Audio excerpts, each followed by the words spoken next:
నమస్తే, welcome to interview. Telangana నిరుద్యోగ యువత ఎదురు చూస్తున్న పబ్లిక్ సర్వీస్ కమిషన్ ఏర్పాటైంది. అయితే ఆ ఉద్యోగ నియామకాలు పూర్తి చేసేందుకు కొన్ని అడ్డంకులు ఎదురవుతున్నాయి. 6 నెలలు అయితే కానీ మొదటి నోటిఫికేషన్ విడుదల చేయలేమని టీఎస్పీఎస్సీ అంటుంది. కానీ నిరుద్యోగులేమో ఆగలేమంటున్నారు. ఈ సంకట స్థితిలో టీఎస్పీఎస్సీ ఏం చేయబోతుంది, నిరుద్యోగ యువతలోని ఆందోళనను ఎలా తీర్చబోతున్నారు అనేది పబ్లిక్ సర్వీస్ కమిషన్ చైర్మన్ గంట చక్రపాణి ఇంటర్వ్యూలో ఆవిష్కరిద్దాం. చక్రపాణి గారు నమస్తే. నమస్తే. ముందుగా మీకు కంగ్రాచులేషన్స్. థ్యాంక్ యూ సంగప్. పబ్లిక్ సర్వీస్ కమిషన్ చైర్మన్ పదవిని ముళ్ళ కిరీటంగా భావిస్తున్నారా, కిరీటంగా భావిస్తున్నారా? కిరీటం పెట్టుకోవాలనుకున్న తర్వాత అది ముళ్ళ కిరీటమైనా వజ్ర కిరీటమైనా దాన్ని భరించాల్సిన బాధ్యత ఉంటుంది. కాబట్టి దీన్ని ఒక కిరీటంగా భావించకుండా ఇది ఒక బాధ్యతగా తీసుకుంటున్నాను. ఎందుకంటే తెలంగాణ ఉద్యమం, ఆ ఉద్యమం నడిచినటువంటి తీరు, దానిలో యువకులు పాల్గొన్నటువంటి పద్ధతి, వాళ్ళ ఆకాంక్షలు, వీటన్నిటికీ ఒక రూపం ఇవ్వడానికి, ముఖ్యంగా ఏ అసమానతల కోసం అయితే మనం పోరాడినామో అటువంటి వాటికి తావు లేకుండా అందరికీ ఒక కొత్త ఆశని, కొత్త జీవితాన్ని, ఒక కొత్త తెలంగాణ నిర్మించే బాధ్యతని, అందులో భాగస్వామ్యం అయ్యేటువంటి అవకాశంగానే దీన్ని తీసుకుంటున్నాను నేను. అంతే తప్ప దీన్ని ఒక పదవిగానో లేకపోతే ఒక కిరీటంగానో నేను భావించడం లేదు. కానీ మీరు ప్రొఫెసర్గా, విశ్లేషకుడిగా తెలంగాణ ఉద్యమంలో మీ వంతు పాత్రగా చాలా సుదీర్ఘ ప్రయాణం చేశారు. ఇప్పుడు మీ రూట్ మారింది. నిజంగానే తెలంగాణ ఉద్యమంలోనే కాదు, అంతకుముందు కూడా పూర్తి స్థాయి ఒక స్వతంత్ర అవగాహనతో, రాజకీయ సైద్ధాంతిక పరమైనటువంటి అవగాహన కానీ, లేదా జీవితానికి సంబంధించినటువంటి అవగాహన కానీ, నాకంటూ ఒక ప్రత్యేకమైనటువంటి పద్ధతిలో నేను జీవించినటువంటి వాడిని. ఇవాళ నేను ఖచ్చితంగా ఒక రాజ్యాంగ పరిధిలోకి మారిపోయాను. అంటే ఇంతకాలం ప్రభుత్వాలు లేదా ప్రజాస్వామ్యంలో ఉన్నటువంటి సంస్థలు, వ్యవస్థలు సరిగ్గా పనిచేయనప్పుడు నిలబడి ప్రజల పక్షాన ఉన్నటువంటి వ్యక్తిగా ఉన్న నేను ఇవాళ నేనే ఒక రాజ్యాంగ సంస్థకి పూర్తి బాధ్యుడిగా వెళ్ళడం అనేటువంటిది ఖచ్చితంగా కొంచెం ఇబ్బందికరంగా అనిపించేటువంటిది సమస్య. అయినప్పటికీ కూడా ఇంతకాలం మనం వేటినైతే విమర్శించినామో, వేటికి వ్యతిరేకంగానైతే పోరాడినామో, వేటి కోసమైతే, ఏ విలువల కోసమైతే మనం ప్రయత్నం చేసినామో అటువంటి వాటిని అమలు చేసేటువంటి అధికారం, అమలు చేసేటువంటి బాధ్యత వల్ల వచ్చింది. కాబట్టి దానికి నిజంగానే దాన్ని ఒక సవాల్గానే తీసుకోవాల్సినటువంటి అవసరం ఉంటుంది అనుకుంటున్నాను. అదే పద్ధతిలో పనిచేయాలని కూడా భావిస్తా ఉన్నాను. మీరు బాధ్యత తీసుకున్నప్పుడు చెప్పేశారు, పైరవీలకి, అవినీతికి ఆస్కారం లేకుండా టీఎస్పీఎస్సీని ముందు తీసుకెళ్తున్నారు. నిరుద్యోగ యువతకు కూడా మీ మీద హోప్ ఉంది, ఎందుకంటే ఉద్యమంలో మీ గురించి చూశారు కాబట్టి. కానీ ఇప్పుడు కొత్త సమస్య ఎదురైందా ఏమన్నా? నిరుద్యోగులందరూ ఒక టెన్షన్లో ఉన్నారు. సమస్య ఏమి ఎదురుగాలేదు, దానికి సమస్య పరిష్కారంలో ఈ టెన్షన్ అనేటువంటిది కొంతమంది పడుతుండొచ్చు. ఎప్పుడైనా సరే మీరే చెప్తున్నారు, ఇంతవరకు పైరవి, అవినీతికి పబ్లిక్ సర్వీస్ కమిషన్లు నిలయాలుగా ఉన్నాయి. అందుకే మేము ఇవాళ పబ్లిక్ సర్వీస్ కమిషన్ అనే ఒక రాజ్యాంగ వ్యవస్థని పూర్తి పారదర్శకతతోటి నిర్మించాలని అనుకుంటున్నాం. ఇవాళ మేము కేవలం ఉద్యోగాలు ఇచ్చి రెడీమేడ్ ఆఫీస్కి వెళ్ళలే. మేము ఇవాళ we are creating a public service commission there. ఒక ఇన్స్టిట్యూషన్ బిల్డింగ్ అనేటువంటిది మేజర్ టాస్క్ మా ముందు ఉన్నటువంటిది. మాకేమీ అక్కడ పోగానే మొత్తం మనకు అన్ని సిద్ధంగా ఉన్నటువంటి పరిస్థితి, వాతావరణం లేదు. ఈ 15 రోజుల్లో, 20 రోజుల్లో మేము కూర్చొని అక్కడ ఎటువంటి వ్యవస్థలు ఉండాలి, పబ్లిక్ సర్వీస్ కమిషన్లో ఏ రకమైనటువంటి సిబ్బంది ఉండాలి, ఏ రకమైనటువంటి నిర్మాణాలు ఉండాలి, within the organization structures ఎట్లా ఉండాలి, ప్రజలకు ఏ రకంగా మనం అందుబాటులో ఉండాలి, వీటికి సంబంధించిన అన్నిటినీ మేము కసరత్తు చేస్తా ఉన్నాం. అంటే ఒక కొత్త విలువలతోటి, ఒక కొత్త ఫౌండేషన్ తోటి ఈ public service commission, Telangana state public service commission నిర్మించాలనేటువంటి ప్రయత్నం చేస్తున్నాం. కాబట్టి అదేదో తప్పని నేను అనుకోవడం, అదే తప్పుడు మార్గంలో పోతుందని నేను అనుకోవట్లేదు. ఇవాళ ఆంధ్రప్రదేశ్ పబ్లిక్ సర్వీస్ కమిషన్లో ఉన్నటువంటి సిబ్బంది, తెలంగాణ వాళ్ళకు చెందినటువంటి సిబ్బంది వస్తే తప్ప మేము అక్కడ పని మొదలు పెట్టేటువంటి ఆస్కారం లేదు. తెలియదు సార్, గంట చక్రపాణి సార్ ఆల్రెడీ బాధ్యత తీసుకున్నాడు, మా ఉద్యోగాలు వస్తాను హోప్తున్నారు, ఇప్పుడేమో లేట్ అవుతుంది అంటున్నారు. నేను ఒకటే చెప్పదలుచుకున్నది ఏంటంటే, మీకు ఉద్యోగాలు అంటే మనకు జేబులో ఏటీఎం కార్డు, ఏటీఎం మిషన్లో పెట్టగానే డబ్బులు వచ్చినట్టుగా ఉండదు. ముందు వ్యవస్థ ఏర్పాటు కావాలి, ఈ వ్యవస్థకు సిబ్బంది రావాలి. అసలు ఫైళ్ళు ఏమున్నాయో మాకు తెలియదు, మనుషులు ఎవరో తెలియదు, ఎవరెవరు ఏ స్థానాల్లో ఉండాలో నిర్ణయించుకోలేదు. ఇదన్నీ మనం ఒక మామూలుగా ఒక ఇల్లు మారితేనే సర్దుకోవడానికి ఒక 4 రోజులు పడుతుంది.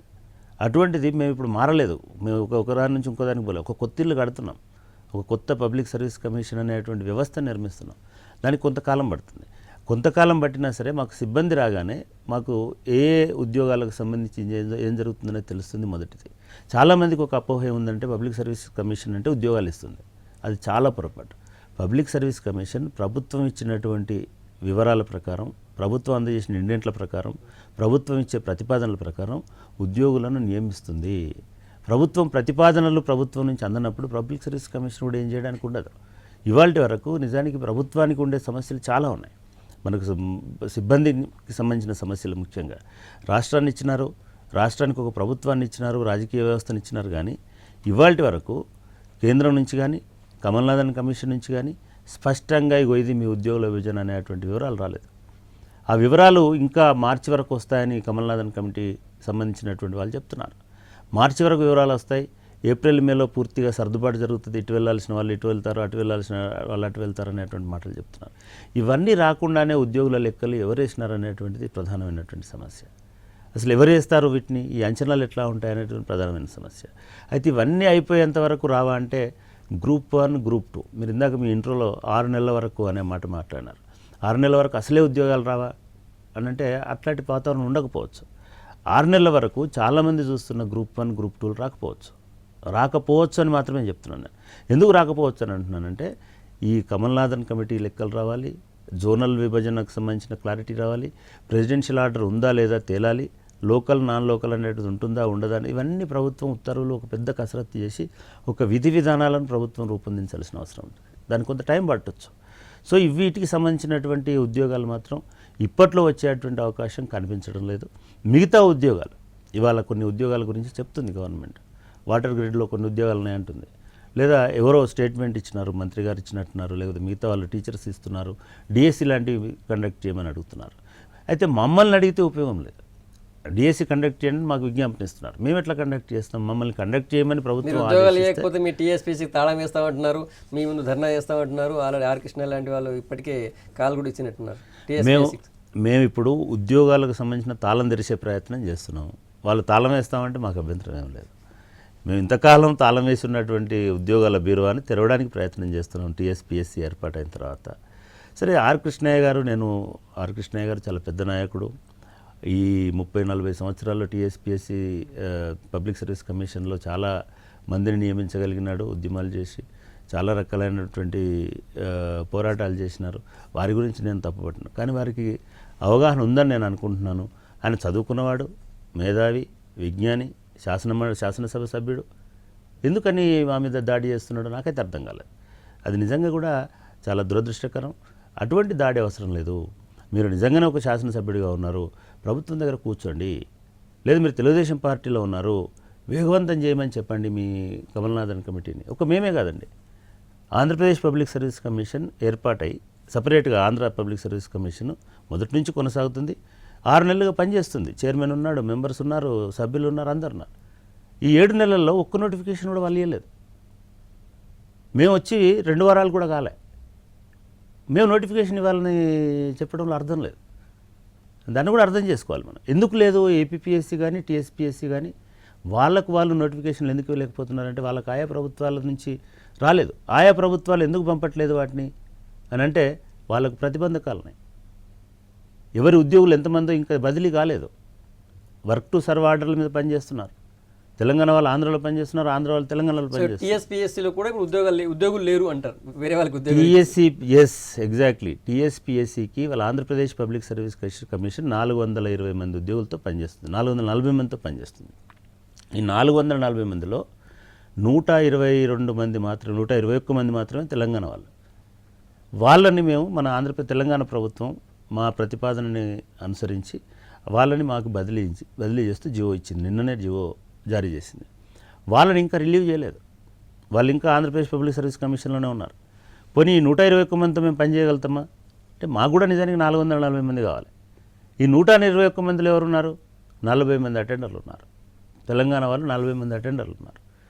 మొదటి 3 పోస్టులు అడిషనల్ సెక్రటరీలు కానీ డిప్యూటీ సెక్రటరీలు కానీ అందరూ ఆంధ్ర వాళ్ళే ఉన్నారు. మాకు వచ్చిన ఉద్యోగులు ఆ స్థాయి వాళ్ళు ఎవరు లేరు. ఇవాళ మేము వాళ్ళకి ఏ రకంగా వాటిని భర్తీ చేసుకోవాలో ఆలోచించాలి. లేదా ఈ అటెండర్లతో ఏం పని చేస్తాం? 40 మంది అటెండర్లు అని అంటే 2 ఉద్యోగులకు ఒక అటెండర్ ఉన్నాడు ఇవాళ తెలంగాణ పబ్లిక్ సర్వీస్ కమిషన్. ఇది అన్యాయం. అంటే నిజంగా కూడా తెలంగాణ ఉద్యమానికి మూలం అక్కడే ఉన్నది. చపరాసి ఉద్యోగాలు మనకి ఇచ్చినారు, సెక్రటరీ ఉద్యోగాలు వాళ్ళు తీసుకున్నారు. నిజంగా తెలంగాణ ప్రభుత్వం పూర్తి స్థాయిలో మమ్మల్ని స్వతంత్రంగా ఉంచి పూర్తి స్థాయిలో మాకు మద్దతు ఇచ్చి అన్ని రకాల సమకూర్చబట్టి ఈ మాత్రం మేము కొన్ని పనులు చేయగలుగుతున్నాం. నిజంగా ఇప్పటికైనా సరే పెద్దలు ఎవరైనా సరే, ఏ రాజకీయ పార్టీ వాళ్ళైనా లేకపోతే మొత్తం ప్రజల కోసం పనిచేసే వాళ్ళంతా కాబట్టి వీళ్ళందరూ ఆలోచించి ఇటువంటి ప్రతిబంధకాలు మీరు ఊహించండి. 5 ఫ్లోర్ల బిల్డింగ్ ఉంది టీఎస్పీ అంటే ఇప్పుడున్న పబ్లిక్ సర్వీస్ కమిషన్ బిల్డింగ్. దాంట్లో ఒక 2 ఫ్లోర్లు ఇవ్వమని అడిగాం మేము. ఆ ఫైల్ ఇంకా పెండింగ్లో ఉంది. కూర్చోడానికి స్థలం లేదు. రేపు 200 మంది 120 మంది ఉద్యోగులు వస్తే ఎక్కడ కూర్చోబెట్టాలో మాకు తెలియదు. టీఎస్పీఎస్సీ బిల్డింగ్లో మీకు ప్లేస్ లేదా? ఆ public service commission building public service commission building ఒక మంచి కొత్త అధునాతనమైనటువంటి బిల్డింగ్ ఉంది. ఆ బిల్డింగ్లో ఇప్పటి వరకు ఆంధ్రప్రదేశ్ పబ్లిక్ సర్వీస్ కమిషన్ ఉంది. మేము కొత్తగా అక్కడికి వెళ్ళినాం, ఈ 4 సభ్యులు. ఈ 4 సభ్యులు 2 ఫ్లోర్లలో అడ్జస్ట్ చేసినారు. వాటికి కూడా తాళాలు వేసినారు. ఇందులో కూర్చోవద్దు మీరు అని మా సెక్రటరీ గారి గదికే తాళం వేసి ఆ గదిని కూడా వాళ్ళ సెక్రటరీ. సరే, ఇవన్నీ చిన్న చిన్న సమస్యలు, అవగాహన లేక జరిగినటువంటి సమస్యలు. అయినా సరే రేపు మాకు ఉద్యోగాలు భర్తీ చేయమని ఆదేశాలు వచ్చినా, రేపు ఇన్ని ఉద్యోగాలను మీరు పూరించండి అని చెప్పినా మేము దానికి సిద్ధంగా ఉన్నాం, సిద్ధపడుతున్నాం నిజానికి. అయితే దానికి ముందు మాకు ఎంప్లాయీస్ రావాలి. నోటిఫికేషన్ గంటా చక్రపాణి ఇవ్వడు, లేదా విఠల్ గారు ఇవ్వరు. నోటిఫికేషన్ ఇవ్వడానికి ఒక సెక్రటరీ కావాలి. ఆ సెక్రటరీ కాదు, ఆ సెక్రటరీకి దానికి సంబంధించిన సమాచారాన్ని జోడించి సమీకరించడానికి ఒక సెక్షన్ కావాలి. ఈ ఎంప్లాయీస్ అంతా సర్దుకున్న తర్వాత మొదటి నోటిఫికేషన్ అనేటువంటిది రావడానికి ఆస్కారం ఉంటుంది. సో కాబట్టి దీన్ని అర్థం చేసుకుంటారని అనుకుంటున్నారు. రోజు పత్రికల్లో ఈ సమస్యలన్నీ వస్తున్నాయి. మేము కూడా తిరుగుతూ ఉన్నాం, మేము కూడా ఆలోచిస్తున్నాం, చేస్తున్నాం, చెప్తున్నాం. కాబట్టి గందరగోళం ఏమీ లేదు, కొత్త మలుపు తిరిగేటువంటి అవకాశం లేదు. కొత్త మలుపు కొంతమంది కావాలని తిప్పుతుంది. చక్రపాణి గారు బాధ్యత తీసుకున్న వెంటనే మొత్తం హైదరాబాద్లో ఉన్నటువంటి కోచింగ్ సెంటర్లన్నీ కూడా ఫిల్ అయ్యాయి. మొత్తం కొన్ని చోట్ల ఫంక్షన్ హాల్లో కూడా కోచింగ్ ఇస్తున్నటువంటి పరిస్థితి ఉంది. ఆ తర్వాత ఈ సిలబస్ మార్పు ప్రస్తావన వచ్చింది. అంటే ఒకటి మనం అర్థం చేసుకోవాల్సింది ఏంటంటే, నిజంగానే ఒక ఫీల్ గుడ్ అట్మాస్ఫియర్ అయితే వచ్చింది పబ్లిక్ సర్వీస్ కమిషన్ ఏర్పడడం వల్ల. అది చక్రపాణి వల్ల వచ్చిందా, ఇంకోల వల్ల వచ్చిందని అనడానికి లేదు. రాష్ట్ర ప్రభుత్వం పబ్లిక్ సర్వీస్ కమిషన్ ఏర్పాటు చేసింది, కమిషన్కి సభ్యులను వేసింది, చైర్మన్ వేసింది. చాలామందికి ఆ సంకేతం ఏదో ఉద్యోగాలు వస్తాయనేటువంటిది ఒకటి వచ్చింది. డెఫినెట్గా ఉద్యోగాలు వస్తాయి, ఉద్యోగాలు రాకుండా పోవు. ఈ ఉద్యోగాలు వస్తాయనే దాంతో పాటుగా ఉద్యోగాలకు సంబంధించిన కోచింగ్ కూడా ఒక వ్యాపారంగా హైదరాబాద్లో ఉన్నది. ముఖ్యంగా హైదరాబాద్ చుట్టుపక్కల, హైదరాబాద్లో ఉన్నటువంటి మీరు అంటున్నట్టు నిజంగానే కనుక ఫంక్షన్ హాల్ నిండిపోయి లేకపోతే ఇట్లా ఉంటే అది కేవలము అంటే ఈ ఉద్యోగాల ఆశ చూపించి చాలామంది డబ్బు చేసుకునేటువంటి అవకాశం, సొమ్ము చేసుకునేటువంటి అవకాశం. అది తప్పు కాదు. ఎవరైనా సరే విద్యార్థులను సన్నద్ధం చేస్తామంటే మనం వద్దనేటువంటి అవకాశం లేదు. కానీ కొన్ని సమస్యలు, కొన్ని మలుపులు ఎట్లా తిరుగుతూ ఉన్నాయంటే, హఠాత్తుగా నెక్స్ట్ మంతే గ్రూప్ 1 అనే ఒక ప్రచారం పోస్టర్లు చూస్తున్నాం మనం. ఏపీ టీఎస్పీఎస్సీ ఏర్పాటు వెబ్సైట్లు చూస్తున్నాం. టీఎస్పీఎస్సీ ఏర్పాటైంది, ఇన్ని ఉద్యోగాలు ఖాళీగా ఉన్నాయని కోచింగ్ సెంటర్ వాళ్ళే చెప్తున్నారు. అంటే 1,00,000 ఉద్యోగాలు వస్తాయని చీఫ్ మినిస్టర్ గారు చెప్పినారు, ప్రభుత్వం చెప్పింది.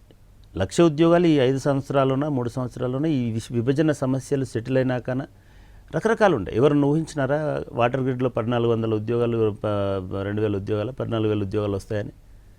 ఊహించలేదు. ఎందుకంటే ఒక కొత్త పంథాలో, కొత్త డెవలప్మెంట్లో ప్రభుత్వం పోతున్నప్పుడు సహజంగానే కొత్త ఉద్యోగాలు వస్తాయి. ఇవాళ ఒక 1000 ఉద్యోగాలు కొత్తగా వచ్చినాయి వాటర్ గ్రిడ్ అనే ఒక కొత్త పథకం వల్ల అనుకుంటే ఆ 1000 ఉద్యోగాలు కూడా లెక్క పెట్టుకోవాలి మనం. అంటే అడిషనల్గా వచ్చిన ఉద్యోగాలు అవి. అటువంటి ఉద్యోగాలు చాలా వస్తాయి. ఉద్యోగాలు రాకుండా రాష్ట్ర పునర్నిర్మాణం జరగదండి.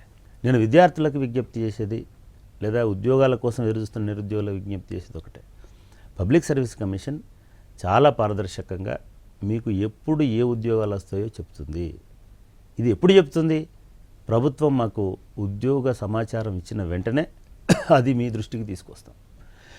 మీ దృష్టికి తీసుకొచ్చిన మరుక్షణమే నిజానికి మీరు ఇప్పటికే ప్రిపేర్ అయి ఉన్నామని చెప్తున్నారు. మీరు వరి అవ్వాల్సిన అవసరం లేదు. మీరు ప్రిపేర్ అయిన వాళ్ళు వరి అవ్వాల్సిన అవసరం లేదు. ప్రిపేర్ కావాల్సినటువంటి వాళ్ళకు కూడా తగినంత సమయం ఉంటుంది. ఏ ఉద్యోగ ప్రకటనకైనా తగినంత సమయం ఉంటుంది. కాబట్టి ఆ సమయాన్ని ముందుగానే ఇచ్చి మీ అందరికీ సమానమైనటువంటి అవకాశం ఇవ్వడం జరుగుతుంది. సార్, సిలబస్ మార్పు కోసం అధ్యయన కమిటీ వేశారు. ఎందుకు సిలబస్ మార్చాలి? ఇది చాలా కీలకమైనటువంటి ప్రశ్న, కీలకమైనటువంటి అంశం కూడా. సిలబస్ ఎందుకు మార్చాలి అని అంటే, మాకు ఉద్యోగ నియామకాలు చేసేటువంటి మార్గదర్శకాలు కొన్ని ఉంటాయి. ప్రభుత్వానికి ఉద్యోగులను తీసుకోవడానికి కొన్ని మార్గదర్శకాలు ఉంటాయి. భారత రాజ్యాంగం ప్రకారం ఏ ప్రభుత్వంలో పనిచేసేటువంటి ఉద్యోగి అయినా సరే ఆ ప్రభుత్వానికి సంబంధించిన సమగ్ర సమాచారం కలిగి ఉండాలి. ఇది ప్రాథమికమైనటువంటి అంశం.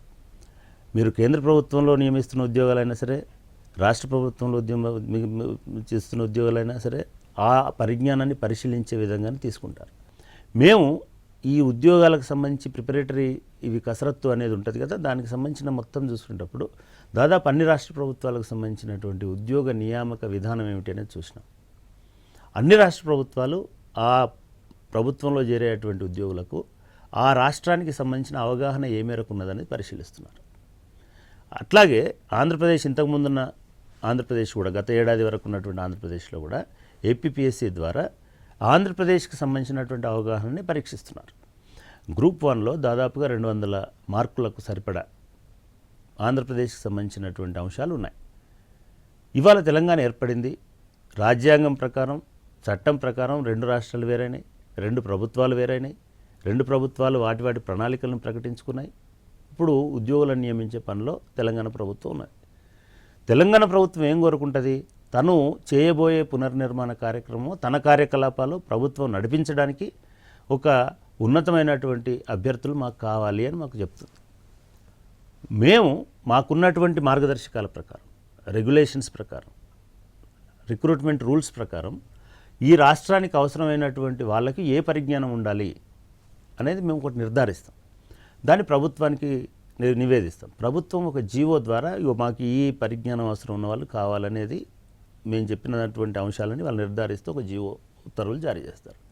ఇవాళ మేము వేసినటువంటి కమిటీ ఈ రాష్ట్రానికి కావలసినటువంటి ఉద్యోగులకు ఉండాల్సినటువంటి పరిజ్ఞానం ఏమిటి, ఈ రాష్ట్రానికి కావాల్సినటువంటి ఉద్యోగులకు ఏం చరిత్ర తెలవాలి, ఏ రకమైనటువంటి నైసర్గిక భౌగోళిక స్వరూపాలు తెలవాలి, అంటే ఇక్కడి తెలంగాణకు సంబంధించినటువంటి సామాజిక సాంస్కృతిక అంశాలు ఏ మేరకు అర్థమై ఉండాలి అనేటువంటి అంశాన్ని మేము చెప్పడం లేదు, నిజానికి మేము చెప్పొచ్చు. మేము ఈ రాష్ట్ర ఉద్యమంలో పాల్గొన్నటువంటి మొత్తం మేధావులను దానిలో భాగస్వాములను చేసినాం. ఈ మొత్తం మేధో వర్గానికి నాయకత్వం వహించినటువంటి వివిధ భావజాలాల నుంచి వచ్చినటువంటి అందరికీ దానిలో అకామిడేట్ చేసినాం. దానిలో మనందరం గర్వపడగలిగేటువంటి మేధావుల్లో ప్రొఫెసర్ హరగోపాల్ గారు కానీ, ప్రొఫెసర్ కోదండరామ్ గారు కానీ, చుక్కరామయ్య గారు కానీ, నాగేశ్వర గారు కానీ, అడప సత్యనారాయణ గారు కానీ, ఇట్లాంటి వాళ్ళందరినీ దానిలో ఉంచాం. వీళ్ళందరూ నిజానికి ఉద్యమానికి దిశానిర్దేశం చేసినారు. రాష్ట్రం ఎందుకు అవసరమో చెప్పినారు, రాష్ట్రం వస్తే ఎట్లా అభివృద్ధి చెందవచ్చో చెప్పినారు. ఇవాళ వాళ్ళతోటి ఒక కమిటీ చేసినాం. మీరు అనుకున్నటువంటి రాష్ట్రం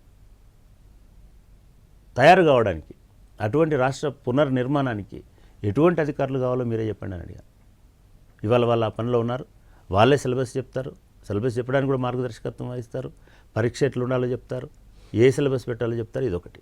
రెండవది, కొంతమంది ఆర్గ్యుమెంట్ ఏమున్నదంటే ఇప్పటివరకు ఉన్న ఏపీ సిలబస్నే పెట్టాలి. ఇది రాజ్యాంగం ఒప్పుకోదు.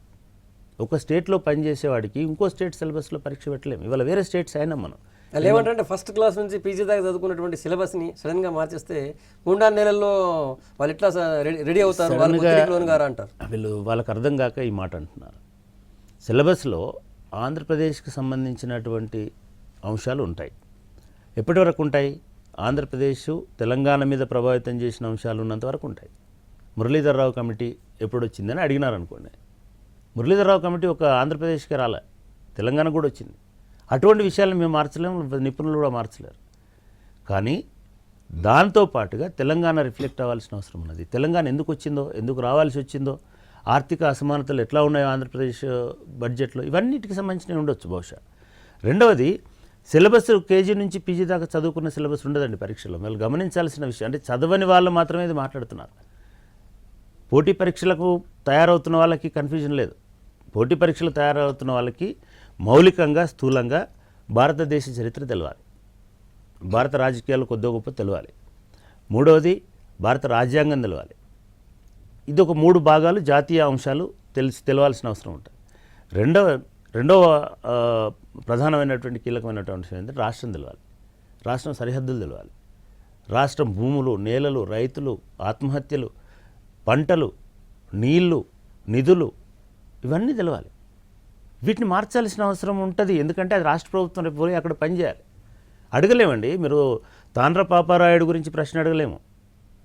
అడగాలనుకుంటే కిలాషపూర్ పాపయ్య గురించి అడుగుతాం, అంతేగాని వేములవాడ గురించి అడుగుతాం. కానీ శ్రీశైలం గురించి, మన కాళహస్తి గురించి, లేకపోతే ఇంకో దాని గురించి అడిగే అటువంటి అవకాశం ఉండకపోవచ్చు. ఈ అంశాలు తెలియకపోతే ఇక్కడ అధికారులుగా పనిచేయలేరు వాళ్ళు. ఏ రాష్ట్ర ప్రభుత్వ రిక్రూట్మెంట్ సిస్టమ్ కూడా అట్లా ఒప్పుకోదు. తమిళనాడు ఉంది అని అంటే తమిళ ఉద్యమం నుంచి, జాతీయ ఉద్యమం నుంచి, తమిళ హిందీ వ్యతిరేక ఉద్యమం నుంచి, తమిళ ఆత్మగౌరవ పోరాటాల దాకా ప్రతిదీ వాళ్ళు పరిశీలిస్తారు. అట్నే తెలంగాణ కూడా పరిశీలించుకుంటే తప్పేముందండి. తెలంగాణలో రేపు రావాల్సిన ఎంఆర్ఓకి తెలంగాణకు సంబంధించిన కంప్లీట్ నాలెడ్జ్ ఉండాలని మేము కోరుకుంటున్నాం. ప్రభుత్వం కూడా అదే కోరుకుంటున్నది. అది ఏ మేరకు ఉండాలో ఇవాళ కమిటీ ఉంది. వాళ్ళకు తెలంగాణ ఉద్యమం ఇవాళ బయట మాట్లాడుతున్న వాళ్ళకంటే ఎక్కువ తెలుసు, తెలంగాణ స్వభావం ఎక్కువ తెలుసు. వాళ్ళు ఏ రకమైనటువంటి సిఫారసు చేస్తే దాన్ని మేము ఆమోదించి ప్రభుత్వానికి పంపిస్తాం. ప్రభుత్వం ఆ సిలబస్ ఇది మాకు పనికొస్తుంది అని అనుకుంటే ప్రభుత్వం ఒక జీవో ఇస్తుంది. ఆ సిలబస్ని బేస్ చేసుకొని మేము సమగ్రమైనటువంటి సిలబస్ రూపొందిస్తాం. ఇదంతా ప్రజలకు తెలియజేస్తాం. అంటే ఇప్పుడు మనం ఐసోలేషన్ నుంచి రాదు తెలంగాణ చరిత్ర, ఆంధ్రప్రదేశ్ నుంచే వస్తుంది. నిజంగానే ఇవాళ మాట్లాడుతున్న వాళ్ళకి ఆంధ్రప్రదేశ్ అవగాహన ఉంటే ఆటోమేటిక్గా తెలంగాణ అవగాహన కూడా ఉంటుంది. సిలబస్ మొత్తం మారదు, కేవలం తెలంగాణ అంశాలు అదనంగా వస్తాయి. పబ్లిక్ సర్వీస్ కమిషన్ అనేది ఒక రాజ్యాంగబద్ధమైన సంస్థ. మేము మాకు ఇచ్చిన మార్గదర్శకాలు రాజ్యాంగంలో ఉన్నాయి, ఏం చేయాలో. ప్రభుత్వం ఇచ్చినటువంటి రెగ్యులేషన్స్ కూడా మాకున్నాయి, వాటికి అనుగుణంగా పనిచేస్తాం. కానీ రాజకీయ ఇంట్రెస్ట్ల కోసం, పొలిటికల్ ఇంట్రెస్ట్ల కోసం పబ్లిక్ సర్వీస్ కమిషన్ పనిచేయదు. ఏ పొలిటికల్ పార్టీ బెదిరించినా, ఇట్లాంటి ఇన్ఫ్లుయెన్స్ చేసినా మేము లొంగే పరిస్థితి లేదు. మేము కేవలం ఇవాళ భవిష్యత్ తెలంగాణలో ఇవాళ ఏ ఉద్యోగులు అయితే, నిరుద్యోగులు అయితే సఫర్ అవుతున్నారో వాళ్ళకు పూర్తి స్థాయిలో న్యాయం చేయడానికి ప్రభుత్వం ఉద్దేశాల అనుసారంగా, ప్రభుత్వ కోరిక అనుసారంగా, ప్రభుత్వం ఇచ్చినటువంటి బాధ్యత నిర్వహించే ప్రాసెస్లో ప్రభుత్వం నుంచి వచ్చినటువంటి ఇండెంట్ ఏదైతే మాకు ఇన్ని ఉద్యోగాలు కావాలని వాళ్ళు అడిగిన మరుసటి వారమే మేము నోటిఫికేషన్లు ఇస్తాం. వాటిని పూర్తి పారదర్శకంగా నిర్వహిస్తాం. సార్, గంటా చక్రపాణి అంటే నిర్మమాటంగా ముక్కుసూటిగా మాట్లాడే వ్యక్తి ఉద్యమంలో చూసాం. ఈ వ్యవస్థలో ఉండగలుగుతారా మరి? ఒకటి, వ్యవస్థ అంటూ ఒక క్యారెక్టర్ ఏమి ఉండదు. మనం వ్యవస్థలో మనం ఎట్లా ఉంటామో అనే దాన్ని బట్టి అట్లా ఉంటుంది. నేను ఉద్యమకారుడు గానో, లేకపోతే ఉద్యమంలో ఉన్నప్పుడు, లేకపోతే ఒక బహిరంగ సభలో మాట్లాడిన దానికి, నేను ఒక క్లాస్ రూమ్లో మాట్లాడిన దానికి తేడా ఉంటుంది. నేను మా ఆఫీసర్, నేను యూనివర్సిటీలో మాట్లాడిన దానికి తేడా ఉంటుంది. అట్లాగే ఒక బాధ్యత తీసుకుంటున్నప్పుడు నిర్మోహమాటం ఎవరికైనా ఉండాలండి. నేనైతే వ్యక్తిగతంగా దాన్ని ఇష్టపడతాను, దాన్ని ఆచరిస్తాను, నిర్మోహమాటంగానే ఉంటాను. మొహమాటం అవసరం లేదు. ఒక రాజ్యాంగ విధి నిర్వహించేవాడికి మొహమాటం ఉంటే తప్పులు చేస్తారు. మీరు గమనించండి. ఎవరో ఒక ట్రాఫిక్ పోలీస్ ఉన్నాడు, ఒక కారులో ఎవరో వస్తున్నారు, అరే పెద్ద ఆయన కదా అని మొహమాట పడిపోతే యాక్సిడెంట్ అవుతుంది. నిర్మోహమాటంగా ఆపాల్సిందే. నేను కూడా అదే పని చేస్తాను, నిర్మోహమాటంగానే ఉంటాను. అదే పద్ధతిలో ఇప్పటివరకు ఎట్లాగైతే గంటా చక్రపాణిని మీరు చూసినారో అట్లనే చూస్తారు. సార్, చాలా స్టూడియోలో ఉన్నప్పుడు మీరు ఈ దిష్టిబొమ్మల దగ్ధం పైన ఉద్యమ సమయంలో మాట్లాడారు. ఇప్పుడు గంటా చక్రపాణి దిష్టిబొమ్మలు కూడా దగ్ధం చేస్తున్నారు, ఎట్లా చూస్తున్నారు? అంటే నిజంగానే ఇది బాధాకరమైనటువంటి విషయం. అంటే దిష్టిబొమ్మ దగ్ధం చేయడం పట్ల బాధపడలేదు నేను. అవగాహన లేని మనుషులు ఉండడం వల్ల బాధపడ్డాను. నాకు ఒక్క ఉద్యోగం ఇవ్వమని ఎవరు అడగలే, ఈ ఉద్యోగాలు భర్తీ చేయండి అని ప్రభుత్వం చెప్పలే. అసలు మాకే ఉద్యోగులు లేకుండా మేము రోడ్డు మీద నిలబడి ఉన్నాం. వాళ్ళకి ఇవన్నీ నేను ఎక్స్ప్లెయిన్ చేశాను నా దగ్గరికి వచ్చినప్పుడు. అయినా సరే దిష్టిబొమ్మలు దగ్ధం చేస్తామని అంటే నేను అనుకోలేదు, అంత తొందరగా అట్లా ఉంటారు మనుషులను నేను అనుకోలేదు. ఇది చాలా బాధాకరం. నేను అందరికీ చెప్తున్నది ఒకటే, నిజంగానే మనం భవిష్యత్తులో నిరుద్యోగులకు న్యాయం చేయాలని అనుకుంటే కొంత సహనం కూడా ఉండాల్సినటువంటి అవసరం ఉన్నది, కొంత సంయమనం పాటించాల్సిన అవసరం ఉన్నది. ఇవాళ రాష్ట్ర పరిణామాలు ఎవరికి తెలియని కావు. ప్రభుత్వం దగ్గర ఇవాళ చాలా ఉద్యోగాలు లేవు. ఒక్క అధికారి, మీరు బిలీవ్ మీ, ఒక్క కార్యదర్శి ఇవాళ ప్రభుత్వంలో పనిచేస్తున్న కార్యదర్శి 8 విభాగాలకు పనిచేస్తున్నారు. అంటే 8 మంది అవసరమనే కదా. ఎందుకు ఒక ఫైల్ సంతకం చేయడానికి నెలలు పడుతున్నది? ఇటువంటి పరిస్థితులు ఉన్నాయి. ఈ పరిస్థితులన్నీ అర్థమైతే వాళ్ళు అట్లా చేయరు. సరే, కొన్ని రాజకీయ శక్తులు వాళ్ళకు ఉండేటువంటి ఇంట్రెస్ట్లు ఉంటాయి, కొన్ని సంఘాలకు వాళ్ళకు ఉన్నటువంటి ఇంట్రెస్ట్లు ఉంటాయి. వాళ్ళ స్వేచ్ఛను మనం కాదనేది లేదు. ఒకసారి మీరు అన్నట్టు ఒక బాధ్యత తీసుకున్న తర్వాత పులుబడ్డా రాళ్ళుబడ్డా భరించేటువంటి ఓపిక ఉండాలి. అది ఉంటుందని నేను అనుకుంటున్నాను. అది పెంపొందించుకొని నిజంగానే పులుబడేటట్టే చూస్తాం, కానీ రాళ్ళు పడాలని కోరుకోమని అనుకుంటున్నాను. సార్, మీ నేతృత్వంలో తెలంగాణ నిరుద్యోగ యువత ఆందోళన తీరి వాళ్ళకు ఒక గొప్ప జీవిత భరోసాని ఇవ్వాలని ఆశిస్తూ all the best sir. Thank you sir, స్టూడియోకి వచ్చినందుకు. ఇది టీఎస్పీఎస్సీ చైర్మన్ గంటా చక్రపాణి. వచ్చే వారం మరొకరితో కలుద్దాం. Stay tune.